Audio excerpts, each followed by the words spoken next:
하나님 말씀 보겠습니다. 신명기 32장입니다. 32장 26절, 27절. 우리 다 같이 26절, 27절 다 같이 합독하여 읽겠습니다. 내가 그들을 흩어서 사람들 사이에서 그들에 대한 기억이 끊어지게 하리라 하였으나 혹시 내가 원수를 자극하여 그들의 원수가 잘못 생각할까 걱정하였으니 원수들이 말하기를 우리의 수단이 높으며 여호와가 이 모든 것을 행함이 아니라 할까 염려함이라. 아멘. 오늘 말씀의 제목은 원수와 귀신의 일이라는 제목으로 말씀을 전하도록 하겠습니다. 그동안에 이제 원수에 대한 많은 이야기들을 해드렸습니다. 그러나 오늘은 좀 실질적인 귀신에 대한 이야기를 좀 해드리도록 하겠습니다. 귀신 하니까 이제 귀신에 너무 또 빠지면 안 돼요. 또 귀신을 무서워해서도 안 되고요. 또 모든 삶 속에 귀신 역사, 귀신 또 입에 그렇게 붙여서 이제 귀신 하는 그런 성도님들이 또 돼서도 안 됩니다. 귀신의 일을 어떻게 생각해야 될까? 세상 사람은 귀신의 일을 무서워하지만 그리스도인들은 귀신의 일을 절대 무서워하거나 두려워하지 말아야 합니다. 왜냐하면 예수님이 이미 다 이겨놓고 승리하셨기 때문입니다. 오늘은 이제 그 부분에 대해서 말씀을 좀 전하도록 하겠습니다. 이거는 진짜 있었던 일이니까 얘기를 좀 해드려야 되겠네요. 우리 옆에 채플실 건축이 막 끝났을 때입니다. 그때 이제 건축을 해주셨던 분 가운데 벽돌 사장님이 계셨어요. 이제 이 벽돌 사장님이 굉장히 그때만 해도 한 70이 넘으셨던 분인데 키도 크고 얼굴도 할아버지인데 잘생기시고 또 인격적으로도 너무 훌륭하세요. 그리고 말 한마디도 이게 건축일을 한다 그래서 거칠지 않아요. 굉장히 부드럽고 신사적이고 그렇고 그런 분이세요. 근데 이제 건축 다 끝난 뒤에 그때는 이제 목양실이 저쪽 건물 2층에 있었습니다. 지금 우리 애찬실 그쪽에 있었는데 이분이 이제 음료수 하나 가지고 찾아오셨어요. 그래서 건축이 끝났고 또 목사님 뵙고 싶어서 왔습니다 하면서 이제 같이 앉아서 얘기를 하고 있었죠. 그때 이제 여기 소장님하고 같이 오셨어요. 그래서 세 분이 저까지 세 명이 앉아서 이제 차 한 잔씩 하는데 벽돌 사장님께서 저보고 이제 그런 얘기를 해요. 자기 이제 속마음을 좀 얘기를 하시더라고요. 목사님, 제가 전라남도 광주 사람인데 굉장히 지금은 그렇지만 젊었을 때는 굉장히 잘생기고 멋있었습니다. 그래서 지금도 멋있습니다 그랬죠. 근데 멋있어요? 잘생기시고 키도 크고.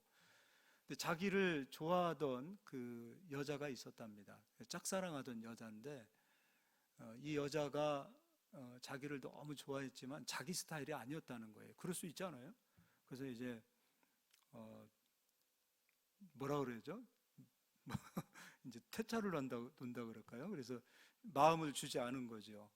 근데 그 자매가 속이 상했는지 그냥 자살을 했어요. 그리고 이제 자기가 좋아하는 남자에게 이제 그 용어를 뭐라고 해야 돼요? 재봉 집사님. 딱지? 까였다.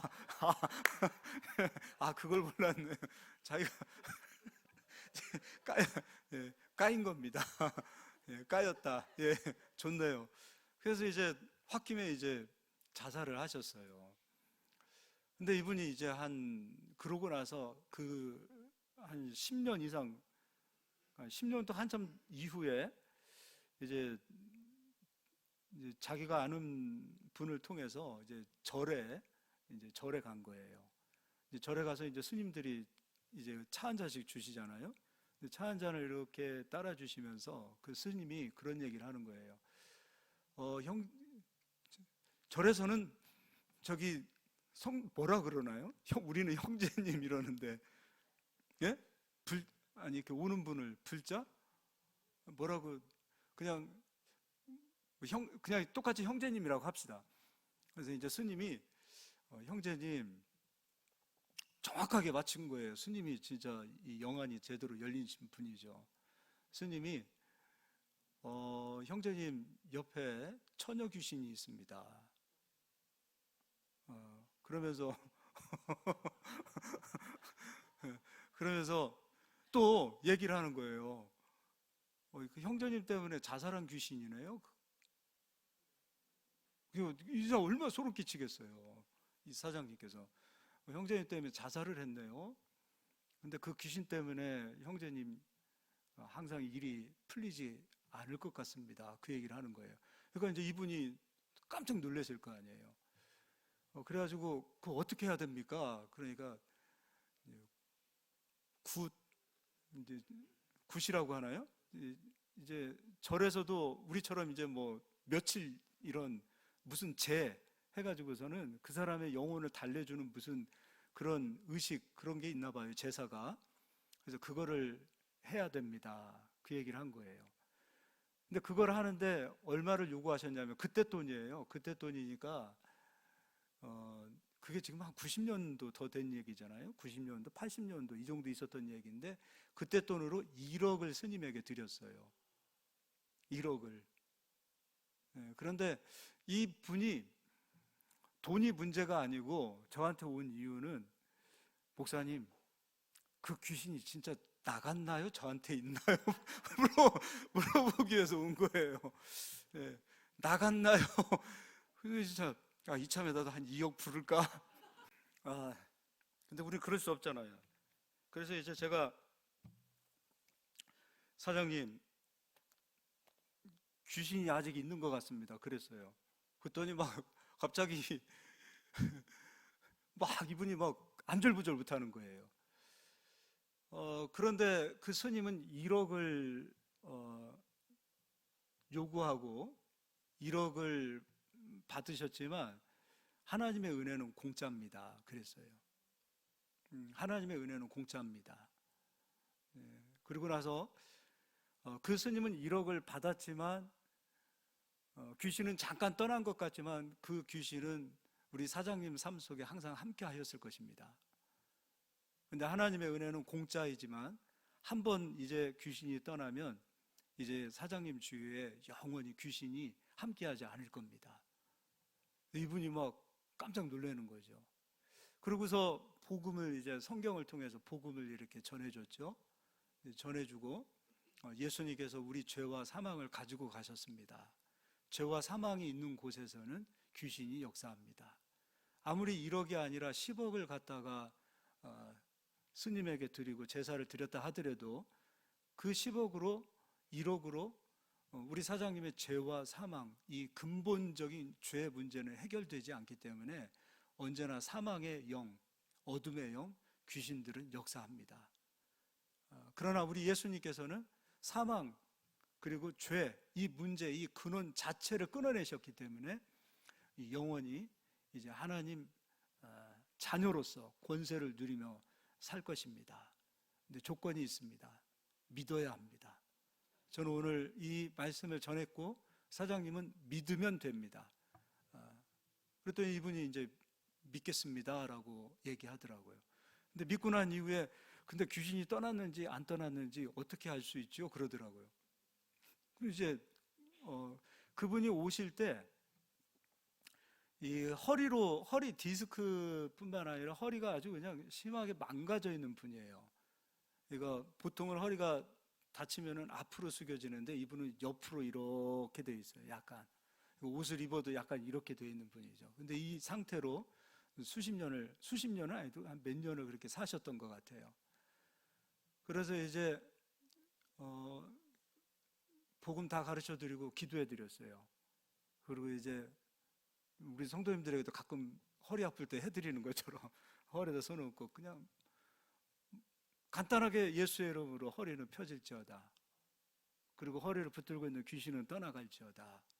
그리고서는 기도하고서 이제 일어나세요 했는데 이렇게 틀어져 있는 허리가 이렇게 펴져 있는 거죠. 이분은 막 신기한 거죠. 그때 2억을 요구했어야 되는데 지금 생각하니까 아깝네. 아유 진짜 아깝긴. 할렐루야. 농담이고요. 그래서 이제 이분이 지금은 어떻게 되셨는지 모르겠어요. 이분이 이번 주부터 당장에 교회를 나가겠습니다 하고서 제가 교회도 정해줬어요.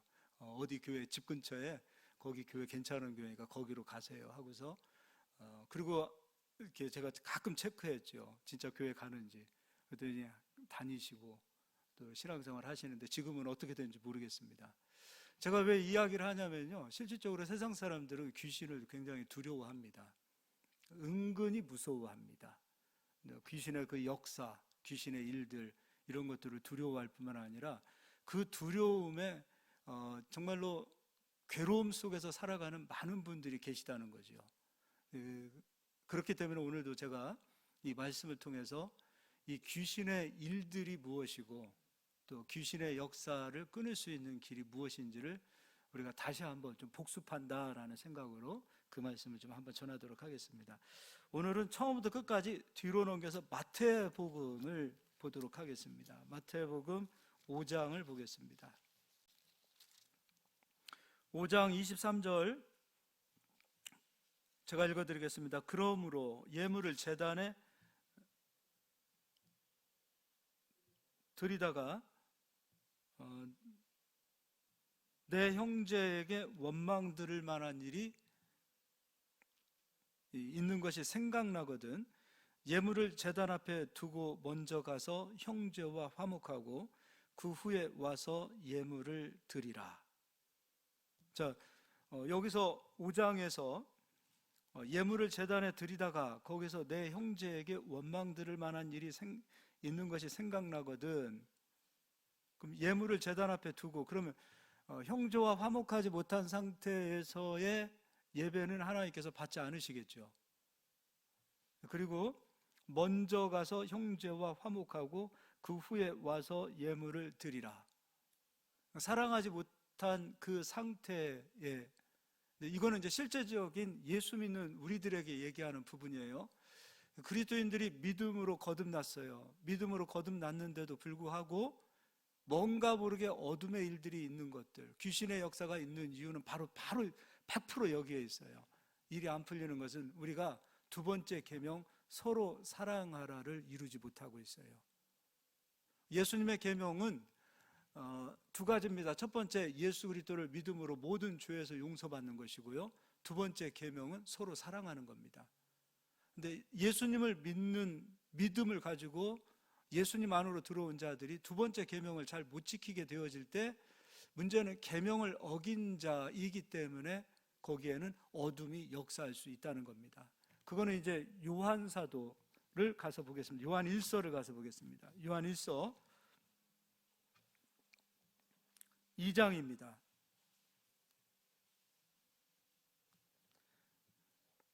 요한 1서 2장 그의 형제를 사랑하는 자는 빛 가운데 거하여 자기 속에 거리낌이 없으나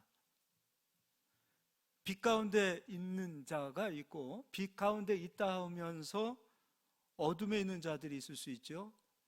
그것이 곧 예수님의 계명은 예수님을 믿고 서로 사랑하는 것인데 믿는 것은 잘하지만 사랑하지 못하는 자리에 가게 되어질 때 어둠이 역사하는 거예요. 그래서 11절 그 형제를 미워하는 자는 어둠에 있고 또 어둠에 행하며 갈 곳을 알지 못하나니 이는 그 어둠이 그의 눈을 멀게 하였음이라. 근데 여기서 말하는 어둠도 지금 이 형광등 빛 그리고 깜깜한 어둠, 그런 빛, 어둠이 아니라 빛은 하나님 안을 빛이라고 말하고 있고 어둠은 하나님 밖에 있는 것을 어둠이라고 그런다는 거죠. 그럼 귀신이 속한 곳은 하나님 안에 속할 수가 없기 때문에 하나님 밖에 있는 상태, 귀신의 영들이 역사할 수 있는 통로가 되어진다는 거죠. 그래서 예수님 믿는 사람들이 사랑해야 될 이유가 바로 여기에 있습니다. 서로 사랑하는 겁니다. 화목을 이루면서 살아야 될 이유가 바로 여기에 있다는 거죠. 이것도 그냥 하는 김에 좀 설명을 좀 해드려야 되겠습니다. 이것도 진짜 실질적인 있었던 얘기니까 해드릴게요.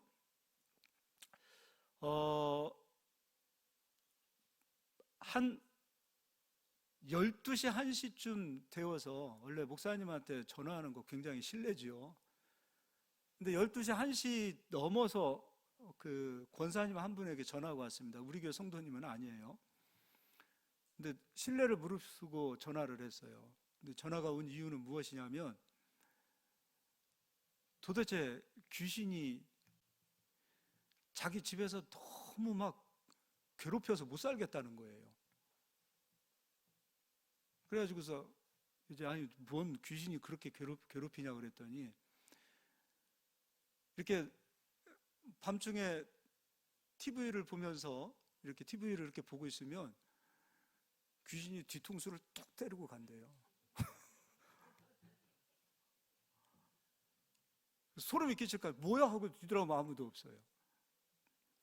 그래서 한참 잠을 자고 있는데 똑똑똑똑똑똑똑 그러면은 이게 문을 막 그것도 막 계속 쉬지 않고 똑똑똑똑똑똑똑 그러니까 이제 아들이 이제 집에 있으니까 아 그만 좀 해. 그래서 이제 문 열고 들어가면 아들은 자고 있어요.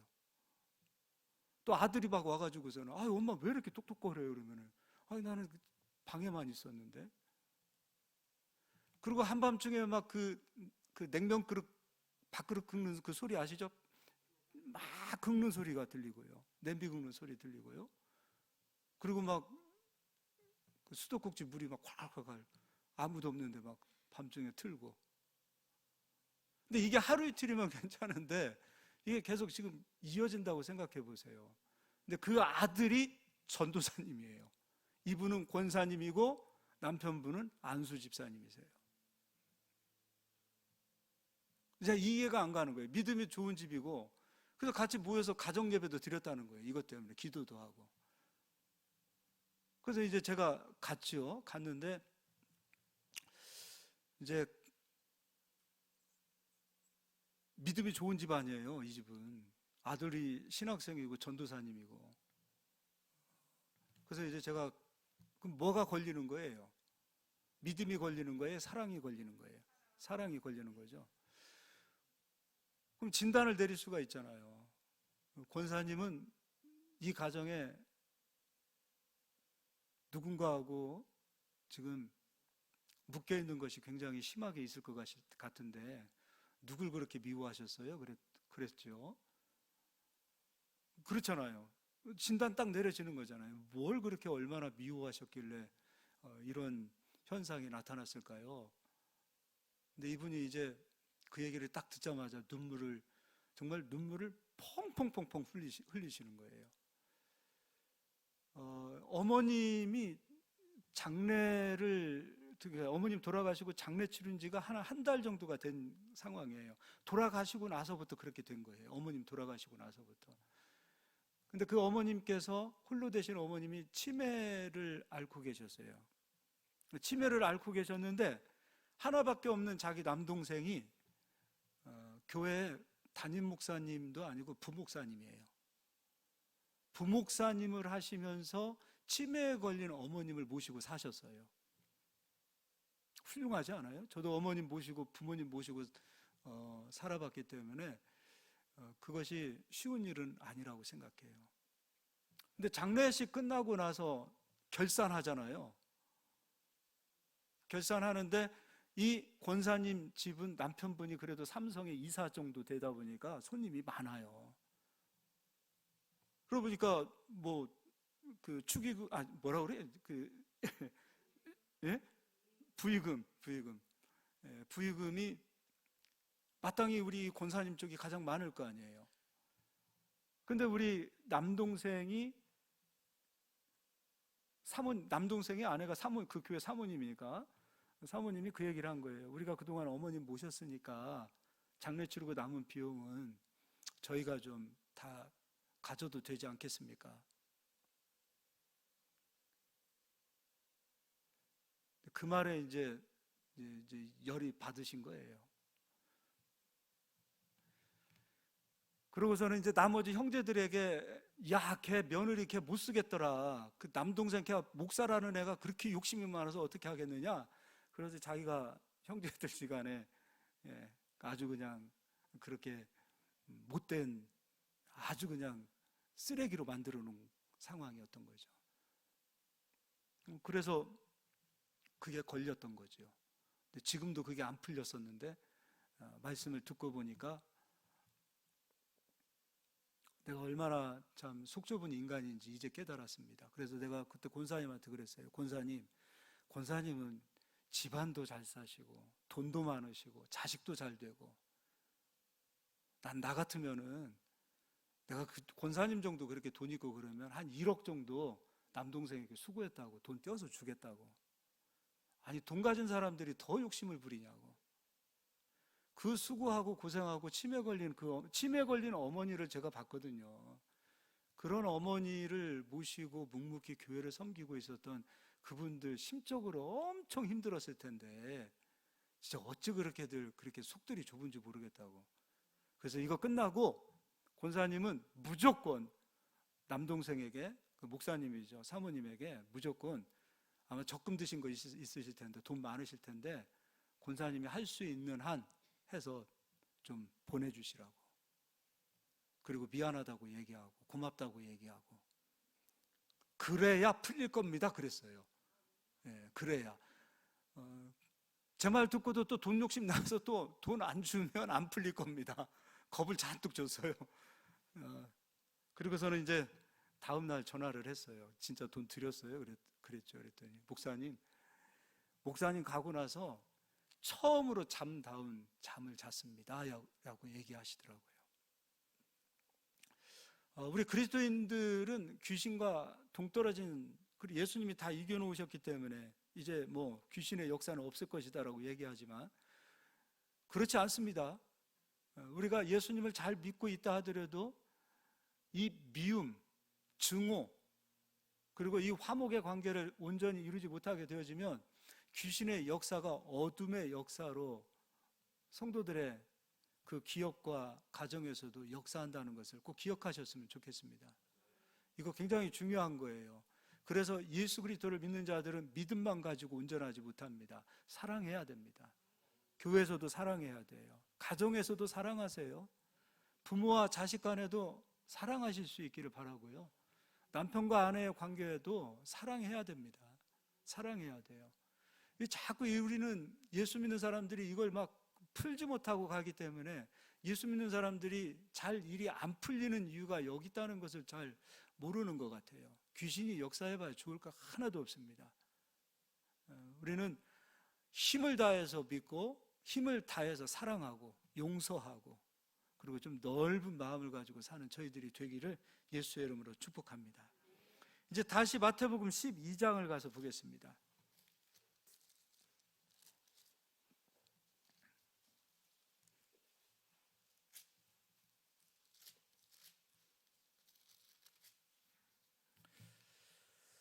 마태복음 12장 22절을 읽어드리겠습니다. 그때 귀신 들려 눈 멀고 말 못하게 하는 사람을, 그럼 귀신이 눈을 멀게 하고 말을 못하게도 하는 일을 귀신이 하는 거죠. 그러니까 이 귀신은 인격적인 존재입니다. 인격을 가지고 있어요. 귀신이라는 존재는 인격을 가지고 있는데 이 인격은 선한 인격이 아니에요. 아주 악한 인격이에요. 아주 흉악한 인격이에요. 그러니까 우리가 그렇잖아요. 쟤 왜 이렇게 흉악하냐? 그 선한 인격이 아닐 때 우리가 그런 말을 하잖아요. 예수 믿는다라는 증거가 무엇이냐면 믿음과 함께 인격이 온전하지 못하면 그 믿음은 온전한 믿음이 아니에요. 믿음은 온전한 인격을 갖게 되어지는 거예요. 예수 믿는 사람들이 하나님이 싫어하는 일들, 옛것이, 옛사람이 했던 일들, 시기하고 질투하고 자기밖에 모르고 한번 틀어지면은 풀지 못하고 남 흉보고 수근수근하고, 이건 선한 인격이 아니거든요. 예수 믿는 사람들이 자꾸 이런 인격으로 변화되어진 이유는 무엇이냐면 나 하나님 닮고 싶지 않습니다. 나 귀신 닮고 싶습니다. 그 얘기하고 똑같은 거예요. 왜 귀신이 칼춤추게 합니까? 이게 귀신의 인격이란 말이에요. 흉악한 인격이에요. 아주 악한 인격이란 말이에요. 그거 끊어내야 될 거 아닙니까? 선한 인격, 그리스도의 인격, 하나님의 인격, 믿음이 있다 하면서 이 나오는 언어도 믿음이 있다 하면서 생각하는 것도 행동하는 것도 그리스도의 인격이 아닌 것으로 나온다면 그건 다 귀신의 인격으로 나오는 거예요. 귀신이 쫓아오니 라고 말하는 거라는 거죠. 안 믿는 사람들은 아까도 얘기했지만 그 사장님 같은 경우 정말 착하신 분이세요. 선하신 분이세요. 그러나 영적으로 거듭나지 않았기 때문에 귀신이 역사할 수 있어요. 근데 우리는요, 이제 예수 믿는 사람으로 변화되어졌고 예수님 안으로 들어왔다면 우리가 착하고 안 착하고 이것을 떠나서 예수 그리스도로 인하여 우리가 완전히 거듭난 사람이 되었고 빛 안에 들어왔다면 이제는 우리는 악한 것들이 역사할 수 없는 길을 예수님이 다 만들어 놓으셨어요. 근데 예수 믿는 사람들이 선한 인격이 아니라 흉악한 인격으로 변화되어지는 이유는 무엇이냐 이거예요. 그것이 곧 하나님을 모독하는 거라는 거죠. 그럴 때에 자꾸 귀신들에게 틈을 주고 귀신이 역사할 수 있는 그 길을 열어주고 귀신이 일할 수 있는 환경을 우리가 만들어주는 거예요. 중요한 것은 귀신이 역사하겠다, 역사하지 않겠다라는 것을 보는 그 기준은 무엇이냐면 우리 인격을 보면 되는 거예요. 믿음만 봐서는 안 돼요. 우리의 인격이 그리스도를 닮는 인격이 되어질 때 악한 영들은 7길로 도망가지만 우리의 인격이 그리스도의 인격이 아니라 귀신의 인격을 닮아가고 귀신을 흉내내는 그러한 인격으로 우리가 드러나기 시작하면 귀신들이 들어올 수 있는 통로를 우리 스스로 열어주는 것이 되어진다는 거죠. 또 다른 데도 좀 보도록 하겠습니다. 마태복음 9장을 앞으로 가서 보겠습니다.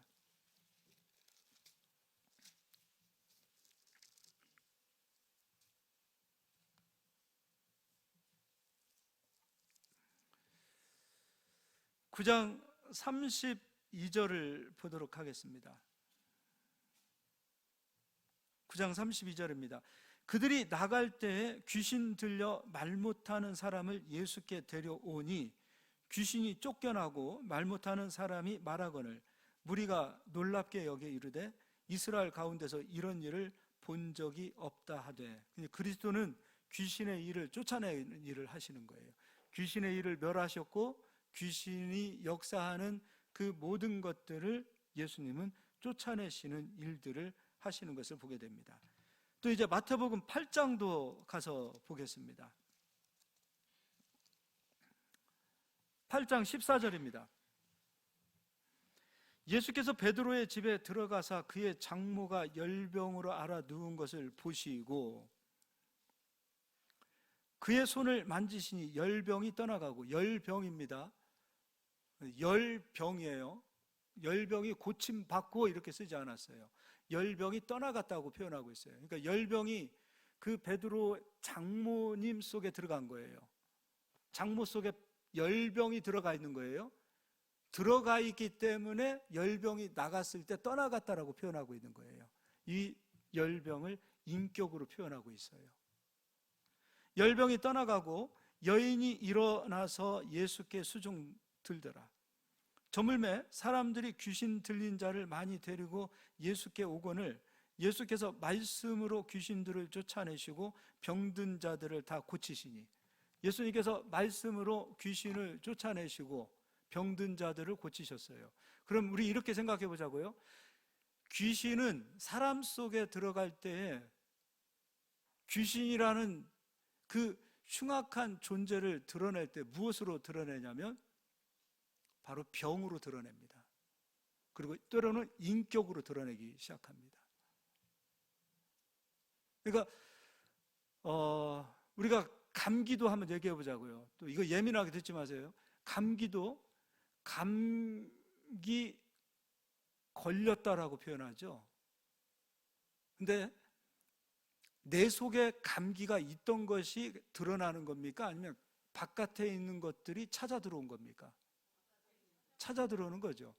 그래서 감기가 나갈 때도 내 속에 있던 그 병이 나가는 거죠. 병도 똑같습니다. 내 속에 있던 것들이 드러나는 것이 아니라 내 속에 있던 것들이 바깥으로 빠져나가는 거예요. 그러니까 지금 실질적으로 지금 대한민국에서 제일 장사가 잘 되는 데가 병원 아닙니까? 수많은 사람들이 각종 병을 가지고 병원으로 들어가죠.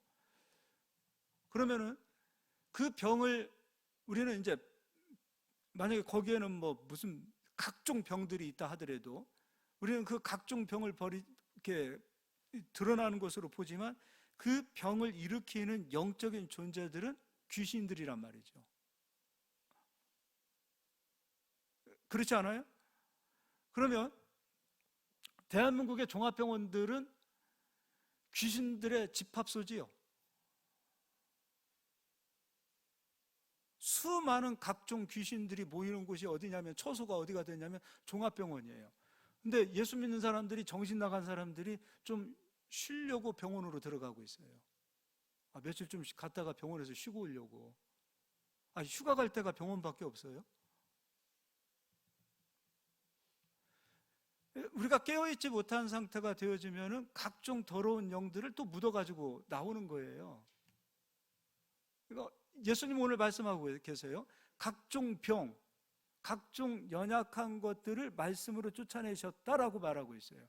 그러니까 병도 예수님에게 쫓겨나야 되고 약한 것도 예수님에게 쫓겨나고 있는데 그 쫓겨나간 것들을 우리는 사모해요. 그 병을 굉장히 사모하시는 분들이 계세요. 그리고 17절, 이는 선지자 이사야를 통하여 하신 말씀에 우리의 연약한 것을 친히 담당하시고 병을 짊어지셨도다 함을 이루려 하심이더라. 그럼 예수님께서는 이 각종 질병을 짊어지기 위해서 이 땅에 오셨고, 그럼 이 병은 어디로부터 시작되어지는가? 바로 죄로부터 시작되어지는 거죠. 죄가 있는 곳에는 이 귀신이 역사할 수 있고, 귀신들이 역사하는 그 모든 그곳에는 귀신들이 들어올 때 없는 병도 만들어내고 없는 문제도 만들어내는 거예요. 예수님은 이 병을 짊어지셨고, 그리고 이 죄를 짊어지시고, 그리고 이 모든 연약함과 그 모든 죄에 대한 그 근본 죄의 값을 예수님은 십자가에서 치르셨단 말이에요. 그래서 죄가 끝난 곳에서는 이제 더 이상 귀신이 역사할 수 없다라는 것이죠. 근데 문제는 우리가 육을 가지고 이 땅에서 계속 살아간다는 거예요. 모든 법적으로 완전하게 죄가 끝났고 귀신이 역사할 수 없는 모든 길을 예수님이 만들어 놓으셨어요. 그게 바로 십자가의 도란 말이에요. 그래서 이 더러운 귀신은 예수님이 이뤄 놓으신 이 십자가의 도, 그리고 그 십자가의 도를 이루신 그 예수님 이름을 들을 때 이 질병도 귀신도 떠나가는 겁니다. 우리가 능력이 있어서가 아니라 예수님이 이루어 놓으신 합법적인 그 법이 바로 십자가에서 귀신의 일을 완전히 멸해 놓으신 거예요. 그래서 예수의 이름을 부르는 곳에서는 귀신이 떠나가는 역사, 연약한 것들이 치료되어지는 역사들이 나타나는 겁니다. 그럼 이제 우리가 해야 될 일은 무엇인가? 예수 그리스도를 믿고 서로 사랑하는 일에 힘을 써야 합니다. 사랑하기 위하여 다른 사람을 깨트리지 마십시오. 내가 깨지는 겁니다. 내가 깨지면 내가 아프지만 영적인 존재, 이 더러운 귀신들은 일곱 길로 도망가는 것을 왜 모르시는지 모르겠어요. 그렇게 막 길을 쓰고 이기고 싸우고 악을 쓰고 왜 지는 것이 승리하는 것이라는 것을 모르는지 모르겠어요. 그렇지 않아요? 기싸움 합니까? 남편하고 아내하고? 이제 막 사랑에 불 붙어서 막 가는 그런 10대, 20대 그런 사람들 아니잖아요. 왜 이걸 모르는지 모르겠어요. 이거를. 남편과 아내가 서로, 남편은 아내를 막 이겨야 되고, 그래야 막 속이 후련합니까? 아내는 남편의 길을 막 꺾어야 그래야 속이 시원합니까? 막 권위자를 보면, 하나님이 세우신 사람들을 보면 막 그들을 부서뜨리고 그 권위를 막 무너뜨리고 그렇게 해야 속이 시원하시는 건가요? 아니잖아요. 우리가 꺾이고 우리가 겸손하게 우리가 낮아진 곳으로 가게 되어지면 그런 곳에 하나님은 큰 능력으로 역사하시고 그런 곳에 하나님의 축복이 가는 것이거든요. 내가 죽을 때 하나님 역사하시는 거예요. 우린 육을 가지고 가기 때문에 이 육이 있는 동안에 교만한 사람들이 되어서는 안 돼요. 아멘 좀 합시다. 교만하지 않았으면 좋겠어요. 교만한 자들은 마귀가 100% 틈을 타고 들어간다고 얘기하고 있어요. 믿는 자들 가운데에서도. 그래서 끝까지 겸손하셔야 돼요. 끝까지. 하나님 앞에서 겸손하시고요. 말씀 앞에서 겸손하시고요. 그러면 하나님께서 때가 되면 그를 높여주신다고 했어요. 아니면 하나님께서 손보시면 안 돼요. 이제 마태복음 9장도 한번 읽어드리도록 하겠습니다. 9장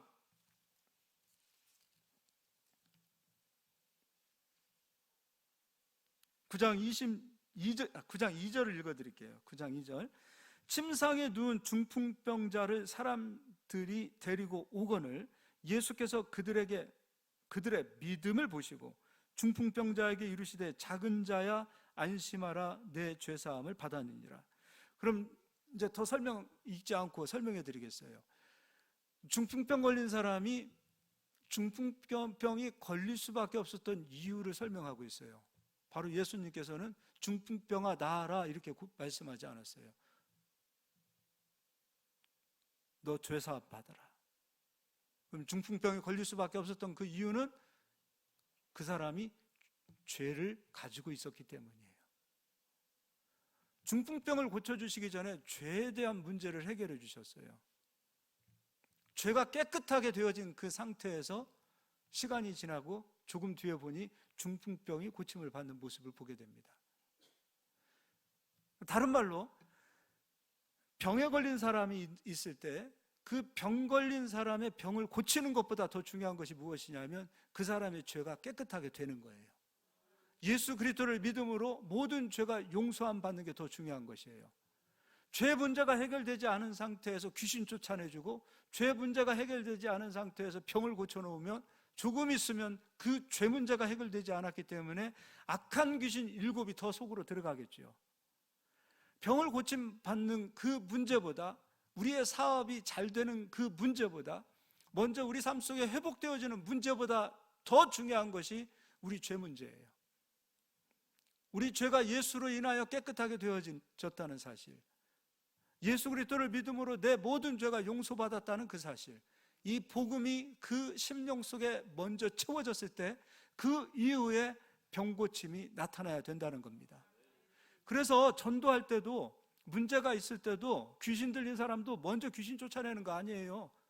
시간이 걸리더라도 복음이 증거되어지고 복음이 그 심령 속에서 믿어지게 하고 믿어진 그 상태에서 귀신도 쫓아내줘야지, 믿음도 가지고 있지 않은 상태에서 귀신 쫓아내주면 조금 지나면, 한 며칠 지나면 더 악해집니다.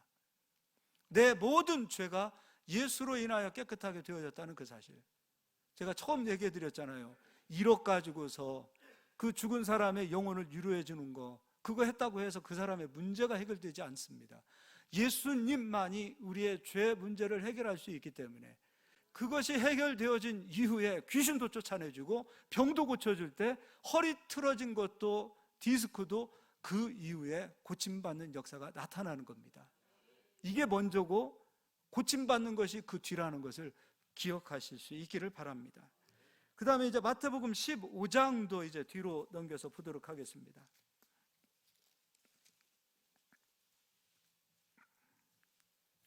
21절, 예수께서 거기서 나가사 두로와 시돈 지방으로 들어가시니 가나안 여자 하나가 그 지경에서 나와서 소리질러 이르되 주 다윗의 자손이여 나를 불쌍히 여기소서, 내 딸이 흉악하게 귀신 들렸나이다 하되.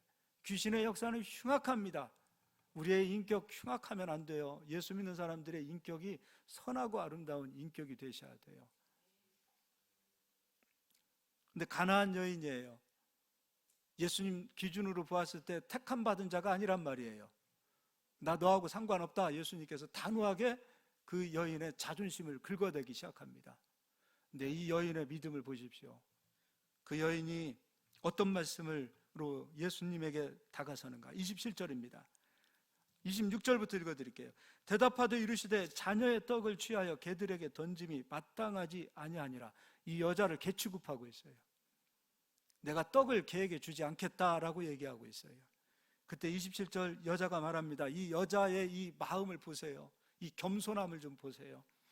여자가 이르되 주여 올소이다마는 개들도 제 주인의 상에서 떨어지는 부스러기를 먹나이다 하니 28절 이에 예수께서 대답하여 이르시되 여자여 내 믿음이 크도다. 내 소원대로 되리라 하시니 그때부터 그의 딸이 나으니라. 이 가나안 여인, 이 사랑스러운 이 딸이 흉악하게 귀신 들렸을 때 그 귀신이 치료되어지는 것을 보니 그 여인의 어머니의 믿음이었습니다. 어떤 믿음이었어요? 천국을 침노하는 믿음이었어요. 자기 자존심, 예수님이 이 개 이렇게 얘기했음에도 불구하고 예수님 절대 놓치지 않는 그 믿음, 이 믿음, 그럴 때에 회복의 역사가 나타나더라 이거죠. 우리는 이런 믿음 가지고 있나요? 자기 체면을 세우는 믿음은 우리가 가지려고 하지만 자기 체면이 부서지고 나라는 존재는 완전 가루가 되어지는 그러한 믿음. 대부분의 우리는 우리 체면을 차려요. 우리 이 얼굴 한 뼘 이것 때문에 우리는 일본말로 가오라고 하죠. 가오가 있는 믿음 아니에요. 그것까지도 죽어야 돼요. 이것이 우리에게 필요한 믿음이에요. 주님 앞에 나올 때 자기 체면 세우려고 나오시면 안 돼요. 두 번째입니다. 마태복음 17장 뒤로 넘겨서 보겠습니다.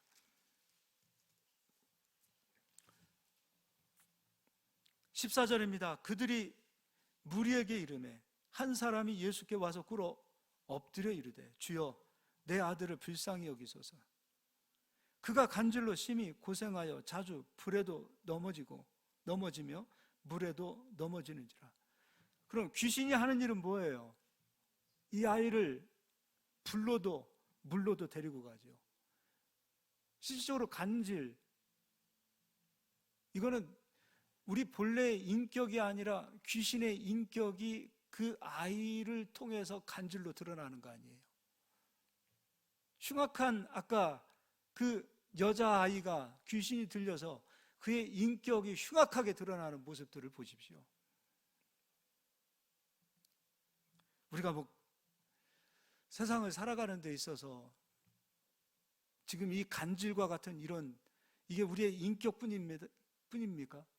내 맘대로 되어지지 않는, 선한 뜻대로 되어지지 않는 그런 내 인생들이 자꾸 꼬이는 것도 한번 생각해 보세요.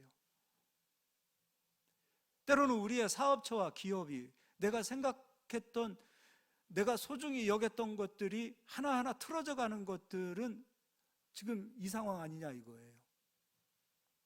이 아빠는 내 아이가 소중하기 때문에 이 아이가 자기의 인격을 가지고 자기의 정신을 가지고 온전히 말하기를 원하지만 이 아이는 자기의 인격과 상관없이 불에도 들어가고 물에도 들어가고 그런 모습을 지켜보는 그 아버지의 그 심정이 어떻겠느냐 이거예요. 그냥 왜 이렇게 안 되지? 라고 신세한탄만 하지 마시고 왜 이렇게 일이 안 풀리지? 라고 말하지 마시고 왜 안 풀렸을까를 한번 고민해 봐야 될 거 아닙니까? 내 뜻대로 안 되는 거, 내 몸이 내 마음대로 움직이지 못하고 나의 삶이 나의 인격대로 선하게 움직여지지 않는 이 모습들을 보았을 때 이게 왜 그럴까라고 한 번 정도는 고민해 봐야 되지 않겠습니까? 지금 이런 현상들, 이게 지금 귀신이 이 아이 속에 들어가서 불에도 들어가고 물에도 들어가고 하고 있는 이 참담한 이 모습을 우리 한번 생각해 보자고요. 그럼 적어도 가나안 여인과 같은 그 심정을 가지고 예수님께 나와야 하는데 우리는 이 문제를 세상적인 방법으로 자꾸 풀려고 합니다. 자꾸 다른 방법으로 이 문제를 풀려고 해요. 근데 이 문제를 어떻게 풀 수 있겠습니까? 이런 극한 이런 상황 속에서 혈루증 걸린 그 여인도 자기가 가지고 있는 모든 재산을 의원들에게 다 낭비하고 가진 것이 없었을 때 정말 이제 붙잡을 것은 오직 예수님밖에 없을 때 예수님을 붙잡았던 그 상황, 대부분 그 밑바닥에 가야 예수님을 잡으려 하더라 이거죠. 근데 우리 그리스도인들은 그러면 안 됩니다. 밑바닥까지 가서 이제 도무지 잡을 힘이 없을 때 주님을 잡는 것이 아니라 주님을 잡을 수 있는 그때에 주님을 잡을 수 있는 바로 지금이라는 거예요. 훗날 내가 다 망하고 난 뒤에 주님 잡겠습니다가 아니라 지금 주님을 잡아야 되는 거예요. 이때에 주님을 잡는 거예요. 언젠가 잡겠지, 그렇지 않아요. 언젠가 내 믿음이 좋아지겠지, 그렇지 않아요. 지금이에요. 날마다 지금 결단하는 거예요. 날마다 지금 이 시간에 결단하고 주님을 만나고 새롭게 되어져야 되는 거예요.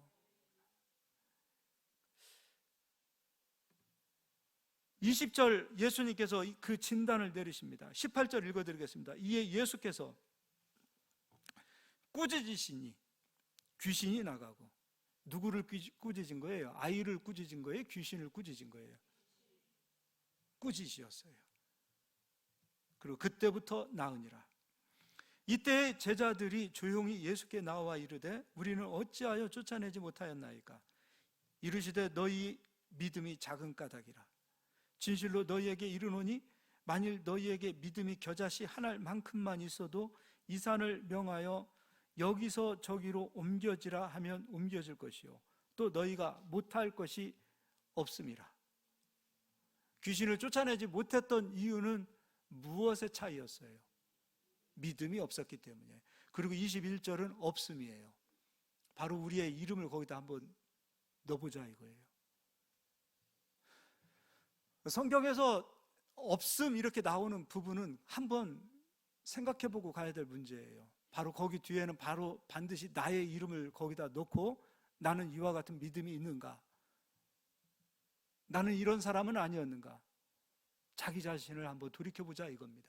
나는 겨자씨만한 믿음이 있는 사람인지, 나는 오늘 가나안 여인과 같은 그런 예수님 놓치면 안 됩니다라는 개 같은 소리를 들으면서도 불구하고 예수님 앞에 물러서지 않는 그 모습, 그런 모습이 나에게는 있는지, 뭐 고쳐주려면 고쳐주고 말라면 말고 그런 차원이 아니라, 나아만 장군이 문둥병에서 고침받았던 것도 자기 자존심을 깨트리고 부서뜨리고 요단강에 내려가서 몸을 7번 씻고 올라왔을 때에 문둥병이 고침받았던 것처럼, 하나님은 누구를 사랑하시는가? 하나님 말씀 앞에서, 예수님 앞에서 겸손한 자를 사랑하십니다. 하나님 앞에서 겸손하세요. 교회에 와서 겸손하시고요, 말씀 앞에서 겸손하시고요, 그럼 반드시 세상에서 우리를 높여주십니다. 이걸 믿으셨으면 좋겠어요. 교회에 와서 겸손하는 거예요. 묵묵히 섬기는 거예요. 그리스도를 겸손하게 섬기는 거예요. 우리에게 주신 직분, 우리에게 주신 사명, 은사를 가지고 겸손하게 섬기는 거예요. 그러면 세상에서 정말 말로 다 할 수 없이 주님은 높여주십니다. 이 가나안 여인과 같은 겸손함, 겨자씨 한 알만한 그 믿음만이라도 가지고 있을 때에 하나님은 역사하신다는 그 사실을 가지고 믿음을 절대 포기하지 않는 저희들이 되기를 예수의 이름으로 축복합니다. 마지막으로 야고보서 가서 읽어드리고 마치도록 하겠습니다.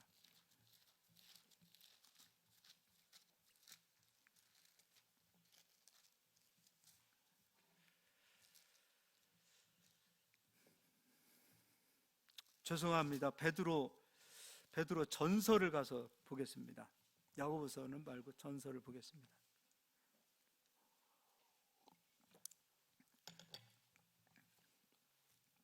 5장 5절 읽어드리겠습니다. 젊은 자들아, 이와 같이 장로들에게 순종하고 다 서로 겸손으로 허리를 동이라. 하나님은 교만한 자를 대적하시되 교만한 자 대적하십니다. 겸손한 자들에게는 은혜를 주시느니라. 그러므로 겸손하라. 능하신 손 아래에서 겸손하라. 때가 되면 너희를 높이시리라. 오늘 가나안 여인과 같은, 우리도 이방인들 아니었습니까? 우리도 개들이었습니다. 유대인 관점에서 보면 우리도 개입니다. 누가 구원을 누리고 누가 예수로 인하여 축복을 누립니까? 바로 오늘 가나안 여인과 같은 그 믿음을 가지고 개 같은 소리를 들어도 절대로 예수님 놓치지 않는 그러한 믿음을 가진 자들을 예수님은 지금도 축복하시는 줄 믿으시길 바랍니다. 그래서 6절, 그러므로 하나님의 능하신 손 아래에서 겸손하라. 때가 되면 너희를 높이시리라. 너희 염려를 다 주께 맡기라. 이는 그가 너희를 돌보심이니라. 8절 다 같이 읽겠습니다. 근신하라. 깨어라. 너희 대적 마귀가 우는 사자같이 두루다니며 삼킬 자를 찾나니. 할렐루야. 항상 겸손하시기를 예수의 이름으로 축복합니다. 예, 우리 옆사람 인사하겠습니다. 겸손합시다. 한 번 더 인사합시다. 가나안 여인과 같은 믿음 좀 가집시다. 예, 이 시간 우리 한번